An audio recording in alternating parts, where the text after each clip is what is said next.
Hi అండి. Sunday morning పిల్లలకి tiffin తినిపించేసి గుడికి వెళ్ళాము. సండే కదా జనాలు ఎక్కువ ఉన్నారండి. ఇంటికొచ్చేసరికి 1:30 అయింది. కానీ వంట చేశాను. ఎవ్వరూ తినలేదు. ఇంట్లో ఎగ్ కర్రీ చేశానండి. తినకుండా మమ్మీ ఊరెళ్ళిపోతాం కదా బిర్యానీ తింటాకి వెళ్దామా అని అడిగారు.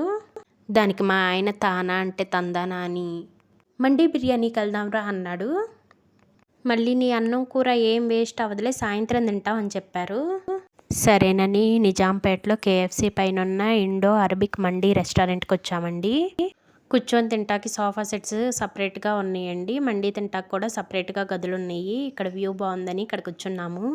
వచ్చి కూర్చోగానే మటన్ సూప్ ఇచ్చారండి. చాలా బాగుంది. ఇక్కడ చాలా రకాల మండీలు ఉన్నాయండి. చికెన్ మండీ, మటన్ మండీ, ఫ్రాన్స్, ఫిష్ కూడా ఉంది. మేమేమో చికెన్ మండీ చెప్పుకున్నాము. దీంతో పాటు మైనీస్ కూడా ఇచ్చాడు. మేము ఇక్కడ హాఫ్ మండీయే చెప్పుకున్నామండి, కానీ 4 పీసెస్ వచ్చినాయి. గ్రేవీ కూడా బాగా ఇచ్చాడు. మాకు హాఫ్ మండీ తినేటప్పటికే ఎక్కువైపోయిందండి. టేస్ట్ అయితే చాలా బాగుంది. ఇది బాగుంది, కానీ దీనికన్నా కూడా విజయవాడలో గన్నవరం దగ్గర ఆల్ఫా ఉంటుందండి. దాంట్లో టేస్ట్ ఇంకా బాగుండిద్ది మండీ బిర్యానీ. అక్కడికి ఎప్పుడన్నా వెళ్ళినప్పుడు కంపల్సరీ వీడియో తీసి పెడతాను. ముక్క కూడా చాలా స్మూత్గా ఉందండి. ఉడికింది బాగా. మొత్తం లాగిచ్చేసామండి. బాగా తినేసాము.